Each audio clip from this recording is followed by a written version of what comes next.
Okay, so compressing text. So when you think about compressing text, text is already really, really small, right? If you just put like a straight text document and save it on your machine, and you compare that to like a photo that's not even very large, a photograph, there's going to be significantly smaller for that text file than it is for your photograph. And so text is already really small, and so we might think, well, what's the point? I don't need to compress that. But when you consider the fact that we're sending billions of emails across the internet every day, right? That's a lot of data that's being transferred back and forth.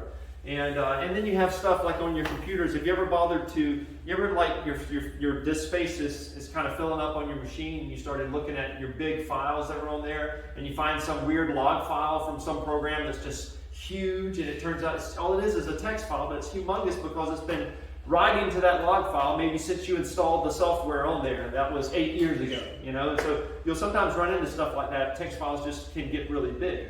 And so we need techniques for compressing text. But when you're compressing text files, we talked about two types of techniques last week. One technique for compression, you lose information that you can't ever get back, right? And then there was another compression technique where you can get back to the original state. Can anybody tell me what the two words we used for that? Preston. The first one you said was lossy. That's right. And then the second one was lossless. Lossy and lossless. And so lossy is the case where it's gone, right? Data is thrown away. It's thrown away in compression. So you cannot get back to the original state, right?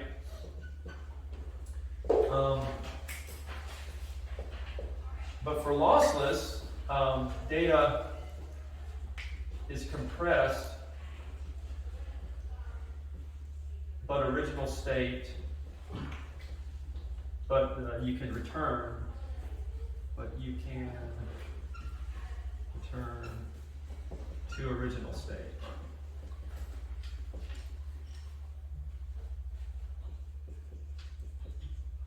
So, obviously you're sending an email and you compress that file down when you send it across the internet, and all of that's got to be there, right? You can't like lose some of that information. You can't have words or letters missing, words or characters missing from your email, because when it gets to the other end, it won't make any sense. So for compressing text, lossless data compression is going to be critical, all right? We're going to want to use lossless data compression for compressing text.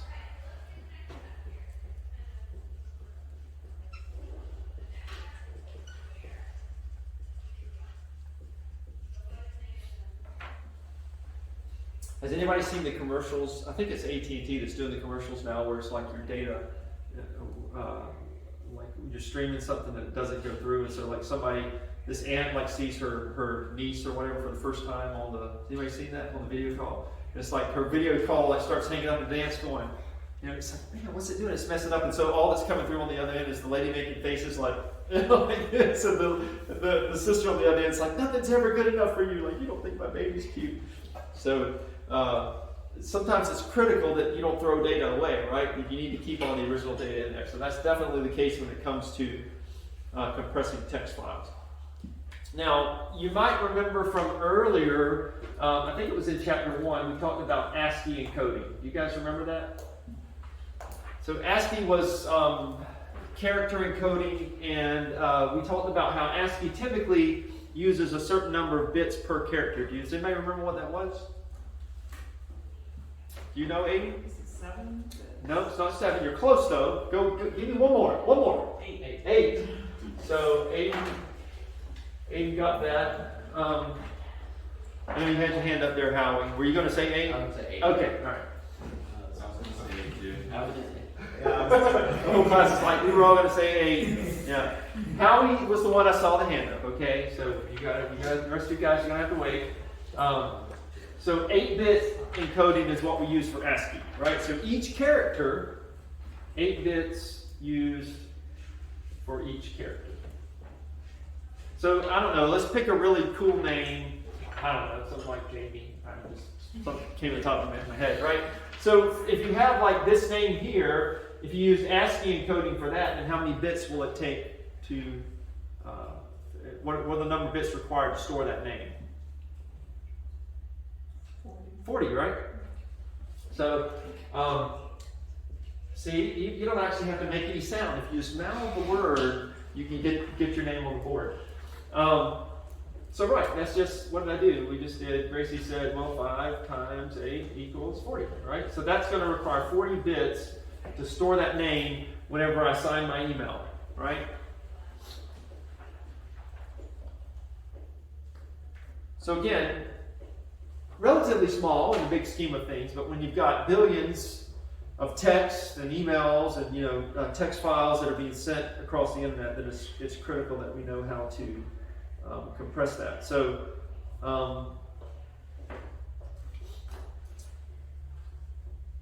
A in ASCII, so my name has an A in it. So capital A in ASCII is actually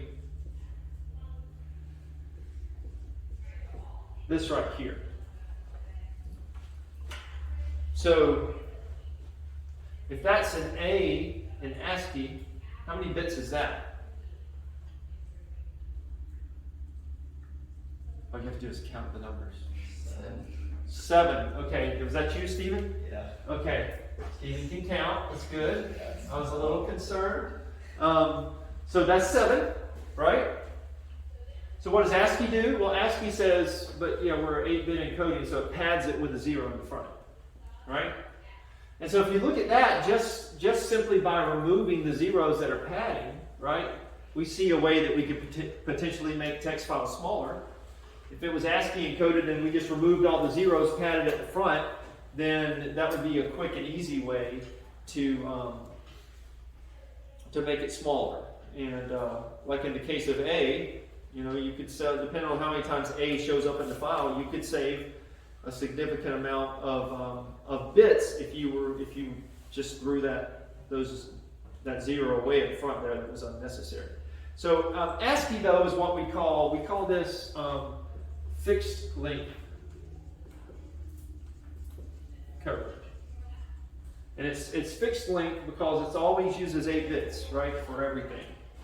It doesn't matter if it only, like in the case of A, only requires 7, it's still going to use 8 bits. It's going to pad it with enough zeros to be 8 bits. So imagine if you had something that was like a fixed length code that was a 32-bit code, right? Because in addition to, maybe you've got multiple languages in there, and so I don't need to just have the English A, but I need to have the Chinese and the Japanese version of all these letters, right? So you require 32 bits to represent all of these different languages, and if it's fixed length, it gets big really fast, right?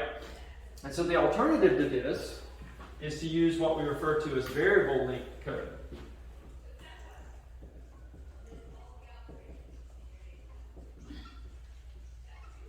So fixed length always uses a fixed number of bits to represent a character. In variable length coding, obviously, as you might expect, uses different number of bits to represent each character.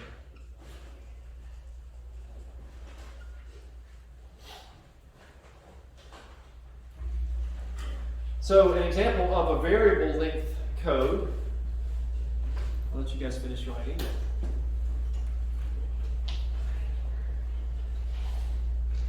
An example of a variable length code would be Morse code.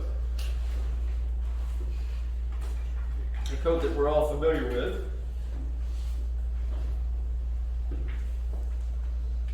Like most of us probably know this.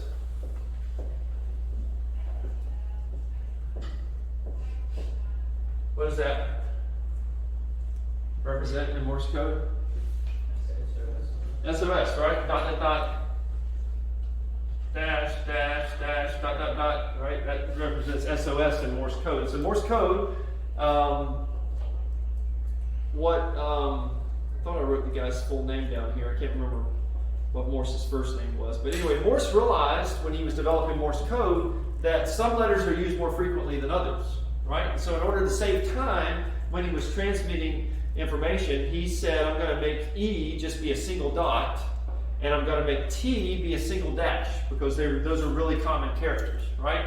So if I wanted to spell ET, because ET was phoning home and I wanted to let somebody know about that, if you've never seen ET, you don't even get that joke, right? And even if you do get that joke, you're like, that's definitely not worth laughing at, Mr. Walker. You know, I would just do dot dash, right? So ET would just be dot dash. So much shorter than sending SOS. So Morse code is something that we call a variable length code. J and Z are letters that aren't used very often, and so J is actually 5 characters in Morse code. It's a dot followed by 4 dashes, and Z is 2 dashes with 2 dots. I can't believe Z is more common than J, because we use 4 for that. Kind of hurts my feelings with a name that starts with J, right? You feel pretty bad about that too, don't you, Tony? Yeah. I get it. So what Morse code does, though, how do I know the difference? Like I can't just go with Morse code. I can't go like I don't know where the break is in that, right? So if I'm doing ET, I can't go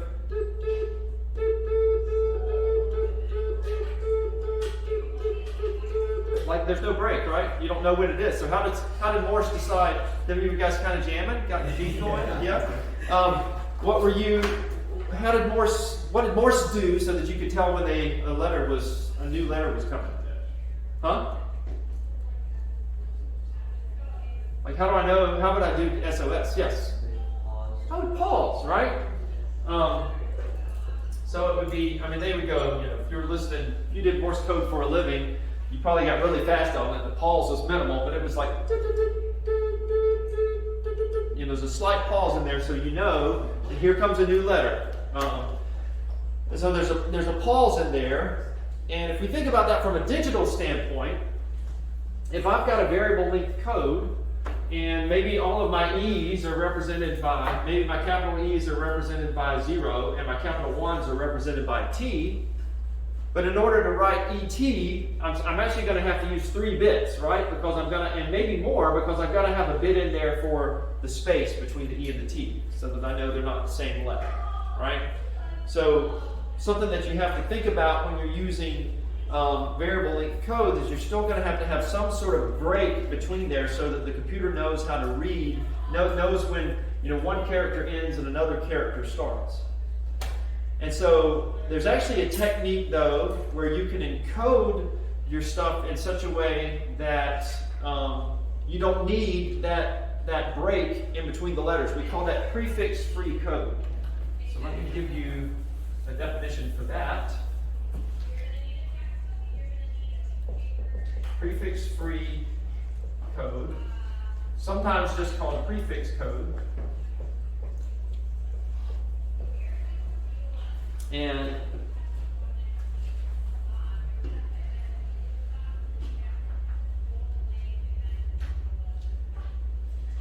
this is a variable length code, and I put a dash between fixed length and variable length here because that just makes sense to me, but I just realized he didn't do that in the book, so you may see it with or without a dash on a quiz or a test.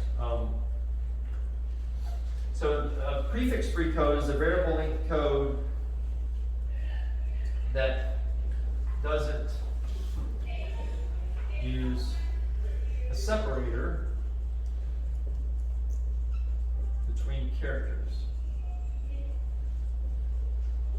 So how in the world does that work? Right?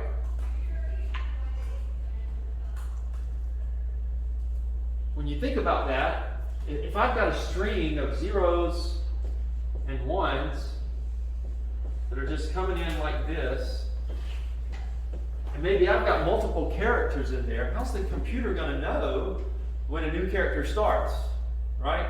When the code, like maybe for this particular one here, this is a character, and this here is another character, and this is another character. It's 3 different characters, but the computer looks at that, and how's the computer going to know in variable length code? Well, we're going to learn about something called Huffman trees, all right? And we're going to spend basically the rest of our time today talking about Huffman trees. I'm going to walk you through an example of that. So Huffman trees, an example of prefix-free code is, Huffman trees.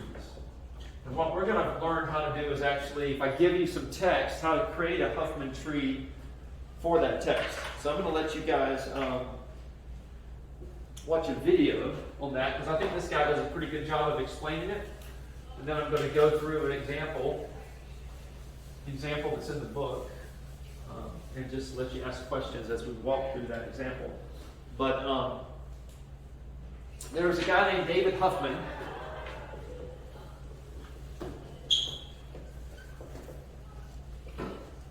In the 1950s, so this has been a while back, right?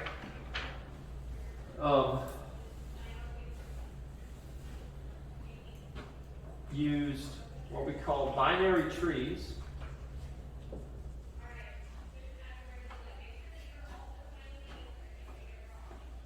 to create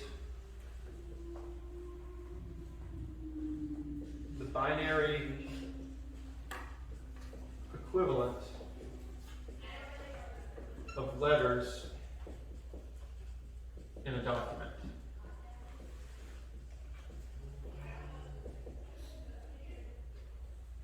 And just to give you a definition of a binary tree,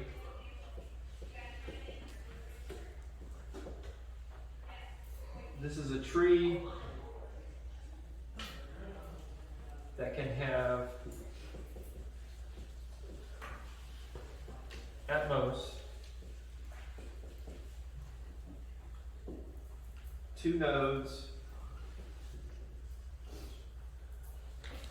or branches.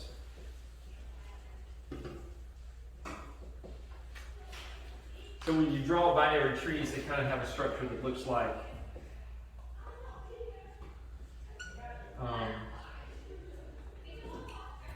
it kind of looks like this, right? And then that can have 2 branches like that, and then you can subdivide those further down. You can maybe have one here that also goes down further. So that's what we mean by a binary tree. It's a structure that kind of looks like that. So we're going to learn how to build a Huffman tree from a piece of text. And actually, I don't think this is the example that he does in the book. I think I came up with my own example. But let's watch a video on it first. I'll hook that up.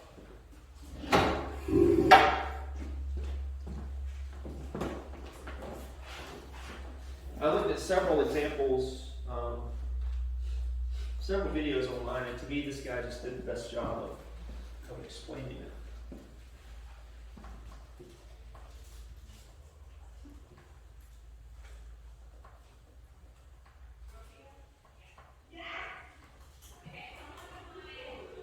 Hopefully you'll be able to watch it without an ad. We'll see. It's only 6.5 minutes long. Can you see the TV on here? Can. Okay.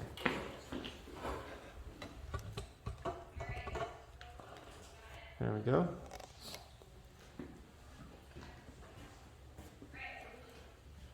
All right. Let's see.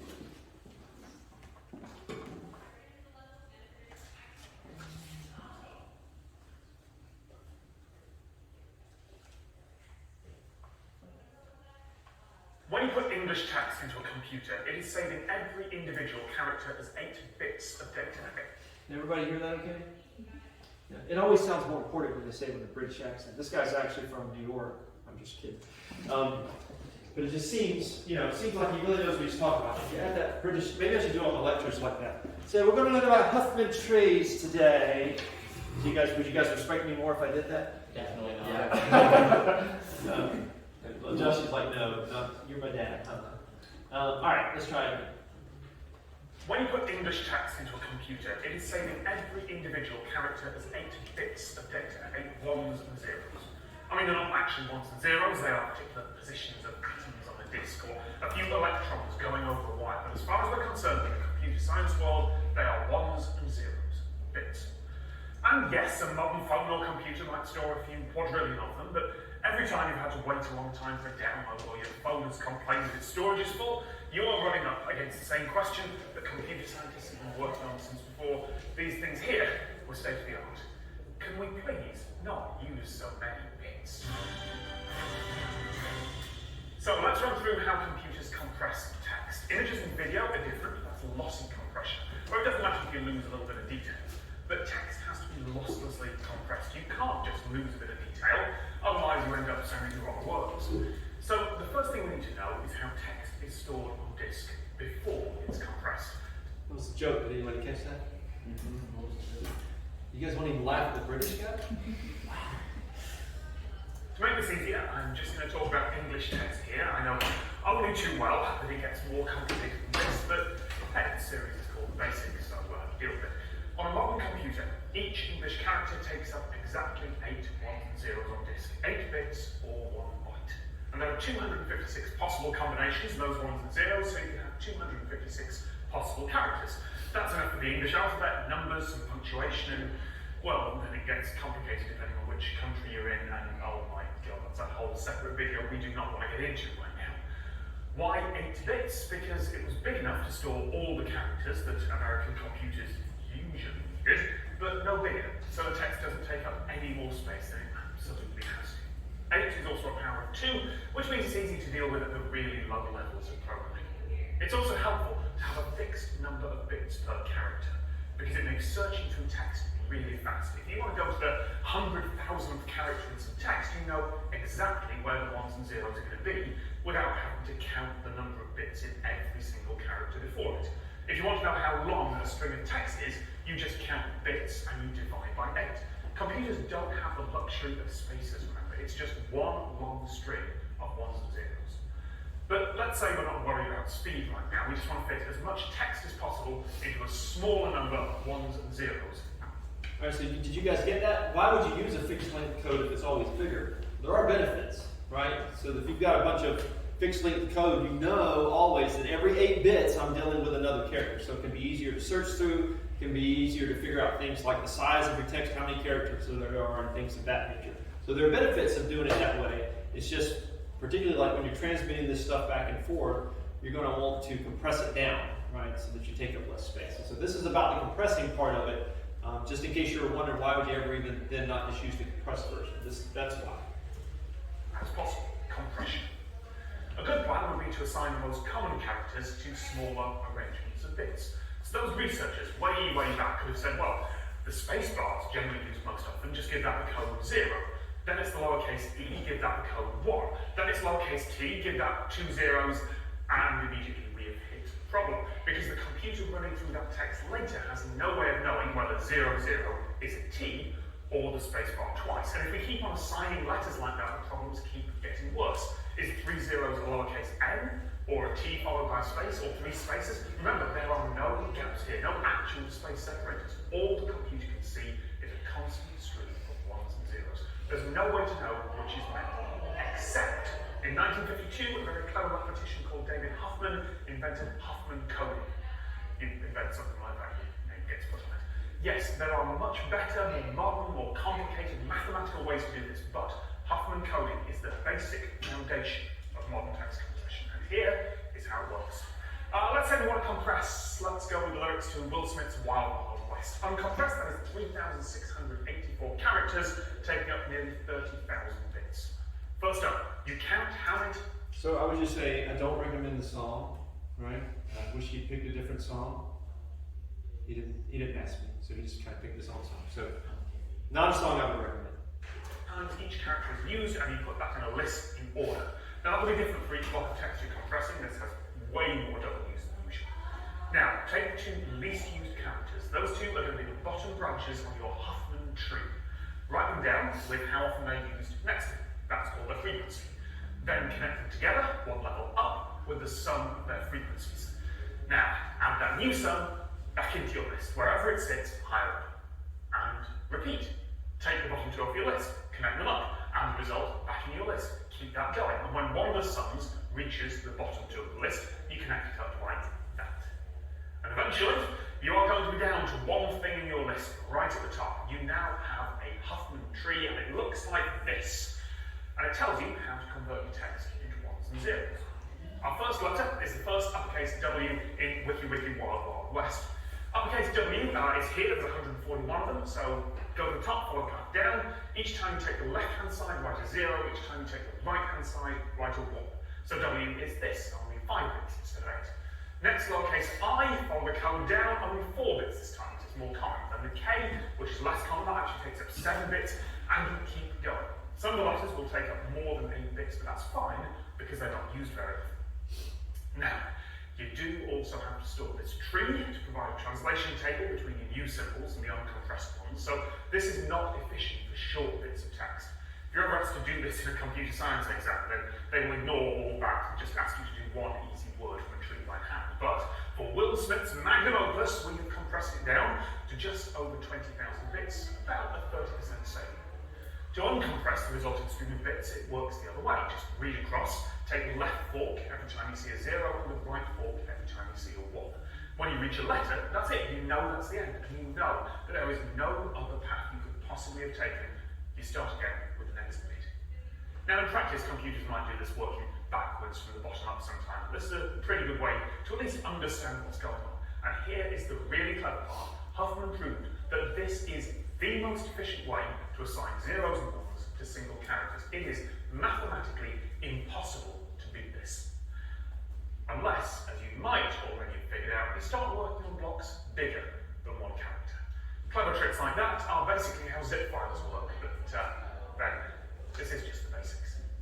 Thank you to all my proof. Alright.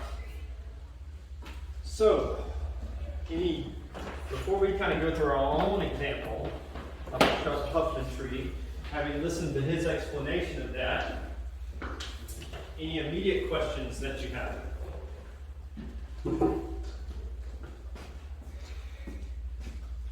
Is anybody completely lost? Yeah? We will never have to do the entire lyrics of a song, will we? No, never. You will never have anything that large. I was Right? like, that's gonna be a little. Yeah. So I do have an assignment for you guys where you will have to do a little bit of a. This is like really high. I just noticed, but I guess that's okay. I've got a portion of a Bible verse that I'm going to have you guys do, but no, you'll never have to do anything super long. So that's. And I tried to pick a verse that's got a lot of repeating characters because it's a lot more interesting to do the Huffman tree if you've got repeating characters. All right. So let's just any other immediate? Yes. It might be answered when we get to the example too. But when he says connects the sum up, where does that connect to exactly when you're first connecting them? Because I feel like that was kind of off. Yeah. So I think that'll be more easily understood if we go through an example. Okay. So good question, and that'll become clearer as we kind of work through one of these. So let's do a simple one, which is the kind of simple example that I might have. I don't even know if that on a quiz or a test I would give you one. Yeah, this isn't that bad. So we're going to do baby boy. All right, I picked that because we've got a couple of duplicate letters, right? We got 3 V's in there. We've got 2 Y's. Notice I did everything uppercase because if I put B-A B-Y like that, then this is actually now becomes 2 characters, right? The lowercase b and the uppercase b. So I just made them all uppercase to simplify things. All right, so we've got this word here, baby boy. The one thing that we do have to account for is the fact that it's got a space in it, right? So we're going to have to encode that space character there so we know where that appears in the word, all right? But you understand the point, the reason for doing this is because this is going to give us the ability to just put a bunch of zeros and ones beside one another, and the computer's never going to be confused about when one character ends and the next one begins, because you never have a pattern that's repeating to the point that the computer gets lost, right? Because you're going to build this tree that the computer can follow each time to figure out which character comes next. That key, anybody want to, the tree, the translation table, if you will, that he mentioned, has got to be stored in the file. What do we call that? We learned last week, like right at the end of class. Yes, Josh? The metadata? It's the metadata, right? So that would be metadata that we would store at the beginning of the file that explains what the tree looks like so that it knows how to actually read the ones and zeros. All right, so let's take a stab at baby boy. First thing we do, and I've done this a couple of different ways trying to figure out the simplest way to explain it and the simplest way to write it when you're just doing it on a piece of paper. So you might find a way that works better for you, but this is kind of how I'm going about it. You're going to take the one that's got the most number of characters, the most times that it's used, and you're going to stick that at the top of your list. So the first thing we're going to do is we're just going to make a list of all of the letters in our word. And I'm going to start with B because there's more B's than anything else, right? So I'm going to put a colon after the B and say we've got 3 B's, right? Everybody tracking with me so far? All right, next we're going to say, what letter would come next as far as the frequency? Y. Y is next, right? Y. Because there's 2. Because there's 2, thank you. I didn't think you're talking about me. I was like, So we got 2 Y's, so that comes next. How many characters are left in all? 3. Only 3, and they all only appear one time. So if they're used the same number of times, we can put those in any order we want to, right? We've got an A, a space, and an O. So we could put O space A, space O, A, space A, O, or I'm just going to put them in the order that they show up in the word. So I'm going to do A is used 1 time, the space is used 1 time, and O is used 1 time. All right? Does that make sense to everybody? All right. So let's start combining. We start by taking whatever's at the bottom of our list. And so we go O, 1. We take the 2 at the very bottom, so we're going to take these 2 right here, and we're going to connect those together and underscore 1. Right? I'm going to put a square around these just so I can kind of distinguish it from other stuff that's written here. I'm going to connect those together. Now, when I connect them, yes? Oh, nothing? Okay. So I'm going to connect them together. What I'm going to put at the top of this is I'm going to put whatever the integers here add up to. So we've got 1 plus 1, so that total is 2. Make sense? And so now you take that and you plug that back into your order, removing the 2 at the bottom that you just used. Right? So I'm going to rewrite my list here. So my list now is going to be B3. I've got my 2, which comes after the 3, right? Because it's less than 3. And then I've got my Y, and I've got an A that's left. Those are the pieces that haven't been used yet. Does that make sense? Now, as far as where this 2 goes, this kind of goes along with your question, Aiden. I could have either put the 2 before the Y, or I could have put the 2 after the Y. It doesn't matter because they're both 2s, so I can put those in any order that I want to. Okay? Does that make sense? So now, what's the next 2 things I have to deal with? I have to deal with the A and the Y. So I'm going to put my A and my Y over here. It doesn't matter which one I put first, the A or the Y, as far as putting them beside one another. But I've got an A, and then I've got a Y. I connect those together, and those combined add up to the number 3. 1 plus 2 is 3. Okay? So now, I'm going to take these 2 here, and I'll let you guys kind of get caught up with that. So I'm going to take these 2 here. Since I've combined them, they formed a 3. I'm going to move that 3 back up to wherever it goes in my list here, in numerical order. So now I've got a 3. I'll put my 3 at the very top, the new one that I just created. I've got a B, and then I've got my 2 node that I also created. So now these go away, right? We removed those the first time, now we remove these the second time. Again, you always look at the 2 bottom things in your list. Now, because I did it in this order, I've got to connect my B letter with my 2. So what I'm going to do is I'm going to put my B out over here. And then these combine together. 2 plus 3 equals 5. Now, if I had reversed this, and I could have, because I could have put either 3 first, it didn't matter as long as they were in numerical order. If I had done it like this,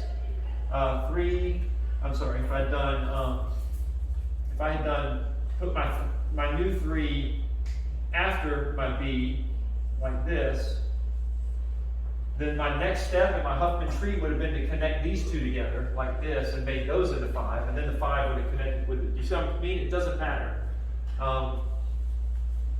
You just have to follow whatever order that you put it in your list. As long as you put everything in numerical order, you've sorted your list each time you make a new list and put it in numerical order, then you'll be fine.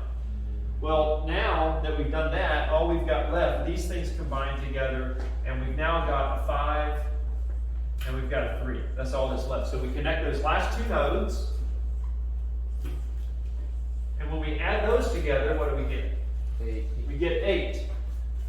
If you've done your Huffman tree correctly, whenever you get to the very end and you've got a number at the top of it, that will match the number of characters in the word that you were compressing, okay? Or the phrase that you were compressing. So we've got 8 characters here, and we've got an 8 at the top of our Huffman tree. So that'll be like a quick way for you to visually check and say, did I do it right?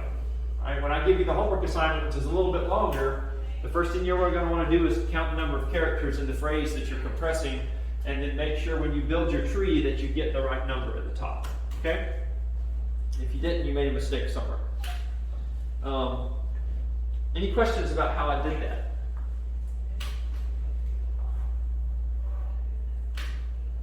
We're actually doing pretty good on time, so I could go through another example. I could do a smaller one if I lost anybody anywhere. Did everybody follow that? Think you could do your own Huffman tree? Yeah? Now the other thing, so now that I've done it like this, let's figure out what our encoding, how would we encode each of these letters? All right, so let's look at that. B, which was used 3 times. What is our code? What's our binary code going to be for the letter B? And remember, the way that he said to do that is every time you go left, you look at that as which binary digit? 0.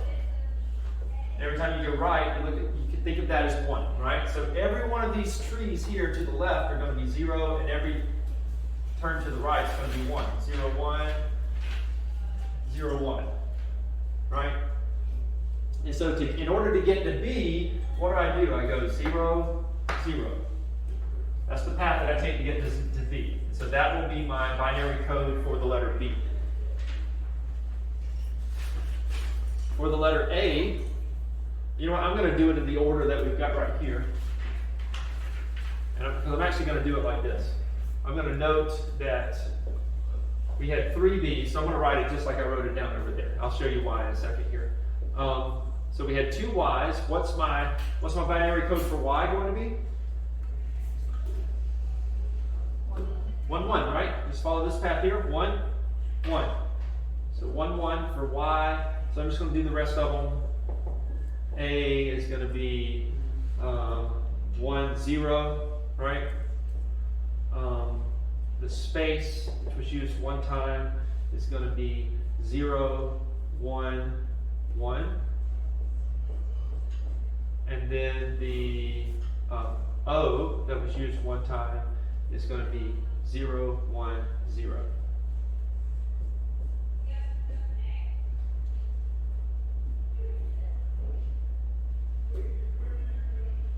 All right.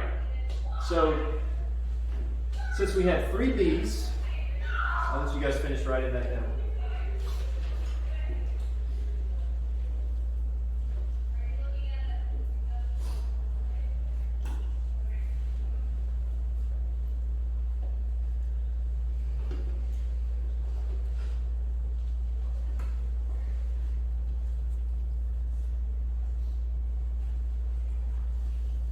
So how many, if our original word was used ASCII encoding, how many bits would our original word take to store that in ASCII?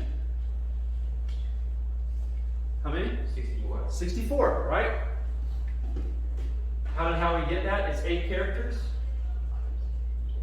8 times 8 bits per character. So it takes 64 total bits using ASCII. Right? Using ASCII code. All right. Well, let's see how many total bits, now that we've encoded it our way using using prefix-free coding, right? What it took. Well, we had 3 B's. How many bits did we use for B? We only used 2. So 3 times 2 is 6, right? This column here will be number of bits. Right here, we had 2 Y's, and we used 2 bits to encode the Y, and so 2 times 2 is 4. Only 1 A, it took 2 bits, so a total of 2 bits for the A. 1 time, the underscore only showed up 1 time, so it took 3 bits for the underscore, so that's 3 bits there. And again, we used O 1 time, and it took 3 bits to do that. So whenever we write all that down and add those up, 6 plus 4 is 10, plus 2 is 12, plus 6 is 18. So using the Huffman tree, we were able to encode baby boy using only 18 bits versus 64. That's a significant savings, right? Much smaller than the original one was. And so, you know, I could give you something like this and say, how many bits did you save? And you should be able to calculate that. Say, well, it was 64 minus 18. So, what is that, 42? No, that's not right. 46. So 46 bits saved. And if we wanted to figure out a percentage for that, we could say that 46 divided by 64, whatever that is, would tell us. Did I write that down here? That'll tell us the percentage of savings. I'm not worried about you giving me the percentage, but that would tell us like the percentage of savings over what the original one was. So pretty significant savings from the original ASCII coded version. It's about 72%. About 72%. Wow, pretty significant. Definitely. And so just to think about it as well, if we wrote this out, if we spelled baby boy, what the computer, the way this would look on the computer is 0, 0 for B. A would be 1, 0. The next B would be 0, 0. The Y would be 1, 1. The underscore would be 0, 1, 1. The B would be 0, 0. The O would be 0, 1, 0. And the Y would be 1, 1.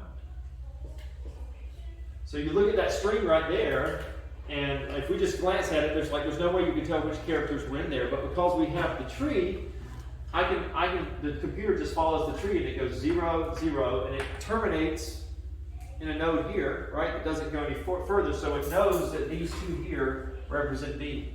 And when it does the next one, 1, 0, that terminates in an A, so it knows that these 2 are A.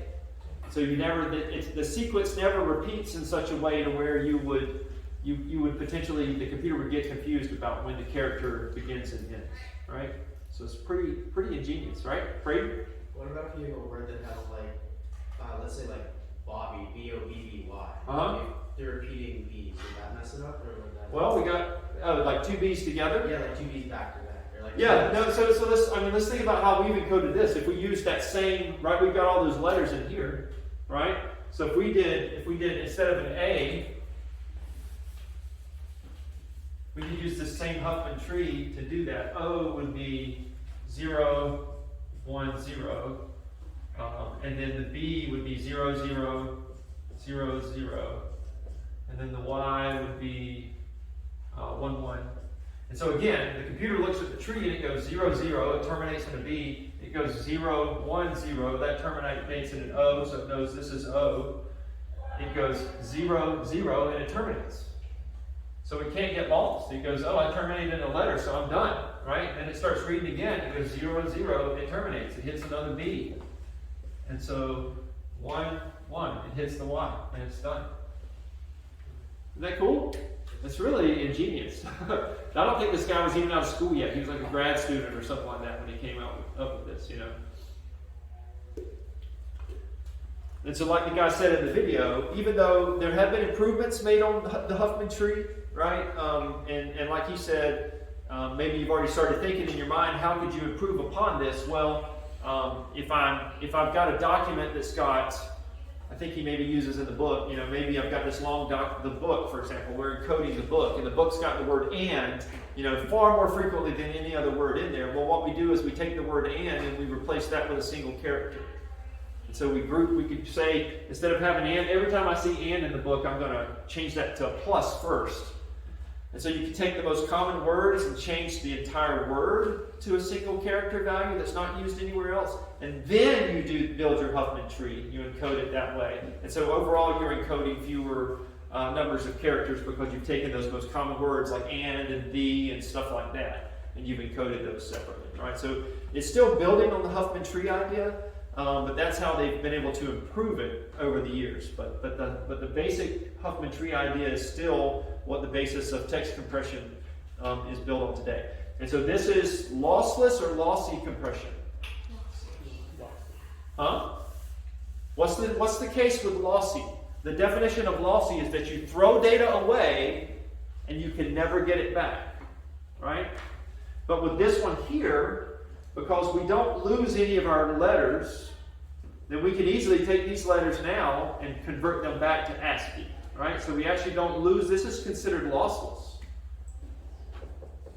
This is a lossless form of compression because we can then reverse this and get the original file back. And like he was saying, that's the way like zip files work today. What do zip files do? Zip takes like multiple files and combines them together, right, into a single zip file. And you have a process where you zip it. Well, what's going on when you zip it? It's doing all the compression stuff and putting all those pieces together. And then when you unzip it, it pulls all those apart. It got much smaller, but it was lossless compression, so it can pull it apart and put it back in its original state, rebuild the original files based on whatever algorithm it used to compress it to start with. So the same thing can happen with this. We create our Huffman tree, but we always know how to go backwards. And so we can start and do it in reverse if we needed to and recreate the original file. That's why it's called lossless. Yes. So if you store the word Bobby, for instance, just the word Bobby, it would store the whole Huffman tree and the ones and zeros. That's right. So would it still be smaller? That's what he was saying. It really, for small words, it really wouldn't, right? Because you have to store this structure as well. And so because you store the Huffman tree, that adds some size to it. So for really small pieces of text, it's not going to help you. But you can imagine if you're like compressing an entire book, right? Or even a long, a 5-paragraph essay or whatever, you're going to see some benefits over that. Yes? I don't know if this has to do with wording wise, but I was pretty astonished where I went to a game this weekend and they were able to have video input of the play just happened for the football game within 10 seconds. It was already on the Jumbotron for replay. I'm just wondering, how are they able to take that video output, replay it, and instantly send it through? That just seems like a lot of right. Well, the thing is they're not probably compressing anything, right? They're able to work with all the raw stuff because they're directly connected to all these things. And so they're not having to wait on some kind of compression to come. I transfer this on, across the country or whatever, and then I uncompress it when it gets to me and display it up on the screen. So that's how they're kind of getting the benefits of that. I don't know what kind of package they use, but they've got some sort of nice, studio set up, I'm sure, where they can just kind of drag this. We cut this piece out real quick. Somebody's just working very quickly, and say go back this many seconds and then drag it over there and boom, there it is. It is impressive, but like you said, because it's seamless. It just happened. It was already up there. Yeah, right. Fast it was. Right. And it's probably, I've never seen that.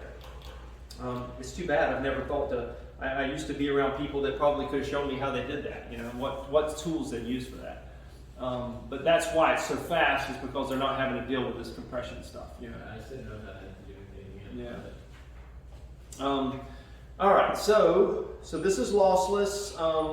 The only other thing that I wanted to tell you guys was that another way that you can kind of do this compression as far as text that we're going to encounter. I don't think there's anything else I need to say here. Yeah, it looks like that's it. There is one other text compression that we're going to kind of run into eventually in this class, and that is where when we start learning the JavaScript programming language, they have a compression technique where the way that they're able to compress the text is that they know details about the content that's in the text file. So if I look at a JavaScript file, got to pull this up ahead of time.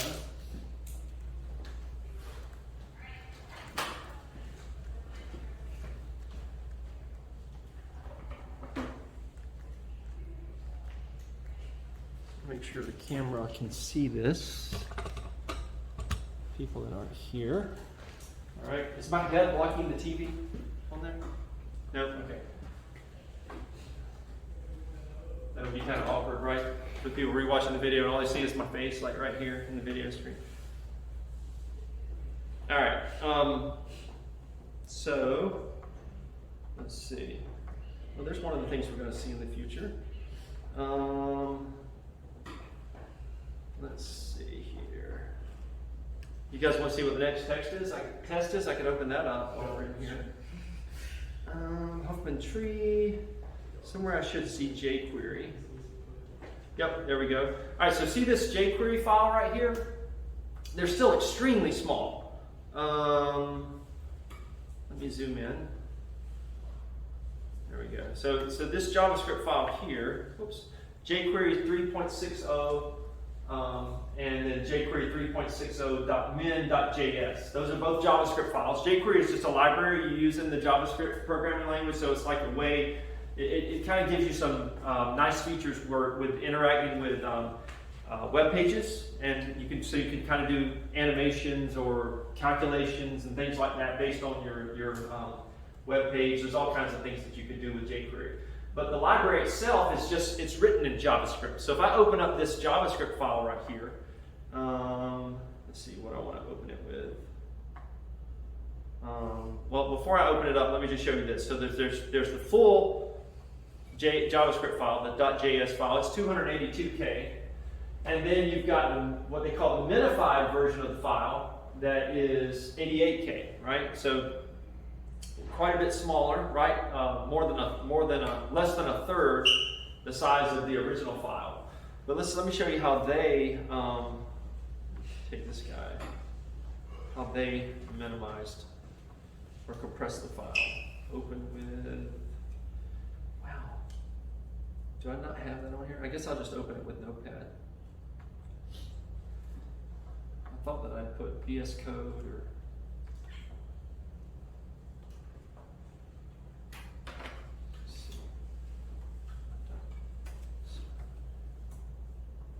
so here's the original jQuery file.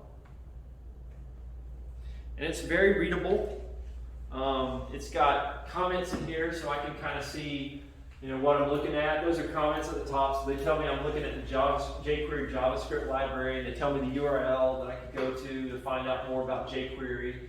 And this is where they actually start writing some code up here. So this function, global factory, those are variable names. Here's an if statement in my code. Here's the else part of the if statement down here.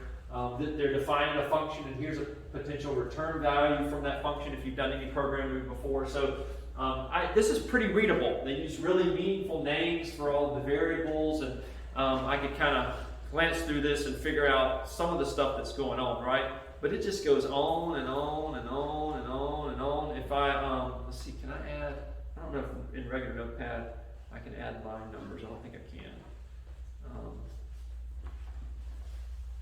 It won't tell me total number of lines. So that's like 2,000. So let's try 20,000. Oh, that's beyond the number of lines. Oh, it's got, okay, 1082. When I tried to put in too many, it told me. So it's like a little over, it's about 11,000 total lines. If I look at the readable version, right? But so what the minify process does in JavaScript is it has knowledge of the JavaScript language, and so it knows things like I could define a variable in JavaScript, and I could say var equals my name. All right, and that's going to be a variable that just stores my name, the information about my name. But I only called it my name because me as a human, when I'm reading this, it's meaningful to me. The when the computer's reading the JavaScript, I could put the letter J there, and that's just as meaningful. The computer doesn't care; it just needs to be a variable name, right? So one of the things that they'll do is you'll see these real rich, meaningful names in the code, and then when you minify it, all of these names are changed to just single letter or a couple letter variables, right? Something else that they'll do, JavaScript doesn't care about spaces in a lot of places. And especially if you're using semicolons, I could take two statements and put them on the same line as long as they're separated by semicolons. So it sucks out all the space that makes it more readable and all that. And so whenever you're all said and done, the minified version of the file looks like, whoops. Looks like this here. See, it's just like everything's put together. Like if you look, all the nice comments except for one comment at the very top, they've been stripped out, so nothing to kind of give me explanations about what's going on. You know, we noticed there was a function at the very beginning of the last one. Here's the function, but instead of two meaningful variable names, like it was global and something else, global and window or something, they just replaced the name global with the letter E, and whatever the other variable was, they replaced it with the letter T. So, you know, all the spaces out of there, a lot of stuff's on one line. This is like a total of, let's see how many total lines this is. Let's try to go to line 5,000.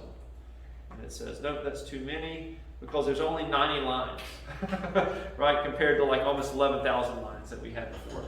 So sometimes compressing text, if you know what the information is in the text, there are tricks, like in the case of coding. If you know something about the language that you're coding in, you might can take a text file and reduce its file size like that. So there's other techniques for compressing text, but Huffman is was one of the first kind of major advances in that, and they, like he said, they've been thinking about that long before computers were prevalent. How can we save space? Because space just used to be extremely expensive, right? And even though it's cheaper now, like we said last week, the file sizes are getting bigger, so you still have to worry about it, right? And really, Huffman coding can be used for anything where you've got like repeating patterns that you can recognize. You could build a Huffman tree out of that and kind of and compress the file that way in a lossless manner. So any questions overall about Huffman trees and how that process works? Does everybody think they could redo that if I give you a homework assignment with a Huffman tree? Yep, you can do it. You got it. We'll give you some practice, right? And this is, again, for the Huffman tree on the homework, I'm not so much, I'm not going to be looking at it and go, oh, you left a note out there, so, you know, you failed or whatever. I just want to see that you're taking let me turn this way. I want to see that you're taking a serious stab at trying to build the Huffman tree, all right? And so what we're going to do for our assignment is we're going to do, so this week you're going to be reading, and I'll put this on the website as well, but you're going to be reading pages 70 through 76a. And that'll sort of walk you through the Huffman trees again, and you can see the example that he uses in the book. Does anybody want my notes? I've got these kind of notes where I sort of went through Baby Boy. You want me to send that out too, just so you can walk through that? I've got the little blocks, and I kind of build the tree on there. So you can see that example. But what we're going to do is we're going to take, your homework assignment is going to be to take Proverbs 13:20a. Has anybody got a Bible app on their phone or something where they could read that for us? Even better, I have the actual thing. You got the actual Bible. You know what? I think I have one up here too. But why don't you read that for us? Will you do that? What verse? Proverbs 13:20, and you can read the whole verse for us. But you'll see when you read this verse why I picked this one.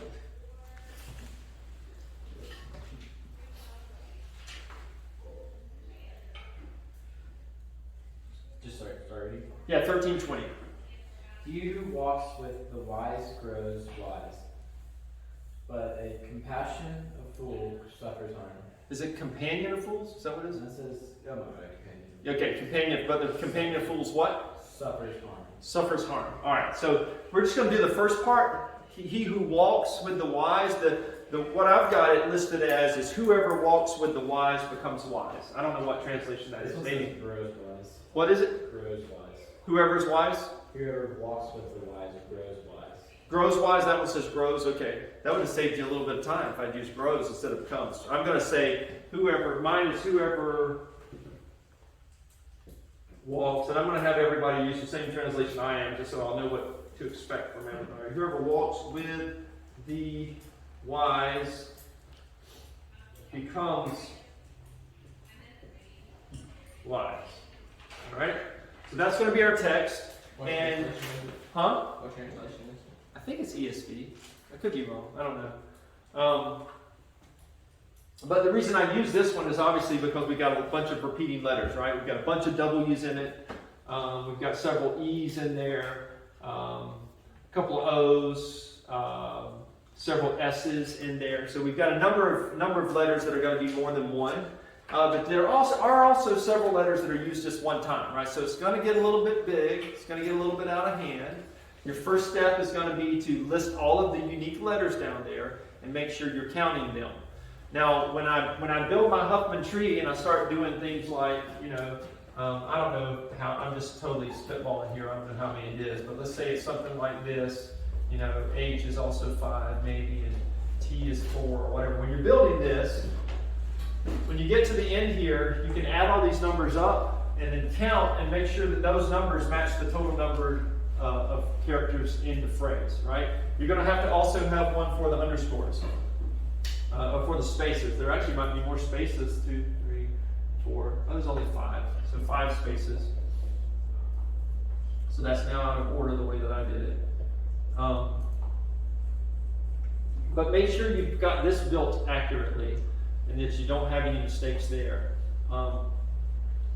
I actually used a spreadsheet to enter them in when I first did it, and then I had the spreadsheet sort it for me to make sure that I sorted and it added up the column for me and make sure I was adding right.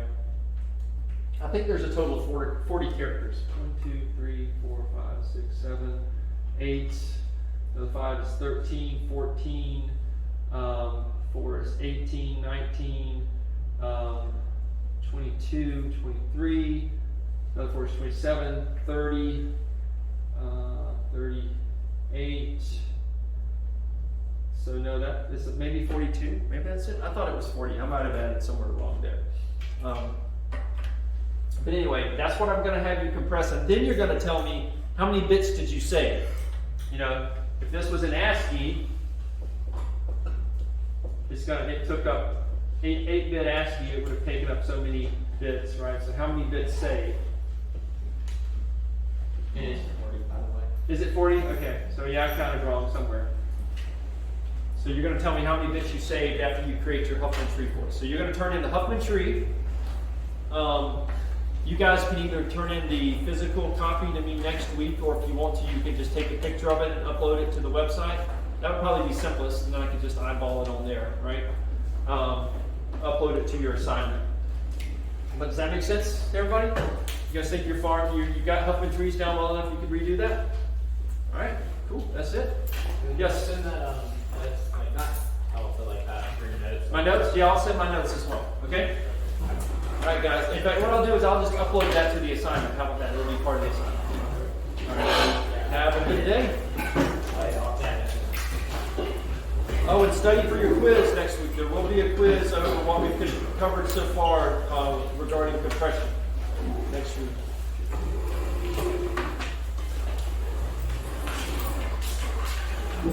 We finished a little early, so if you have any questions now, feel free to ask. And please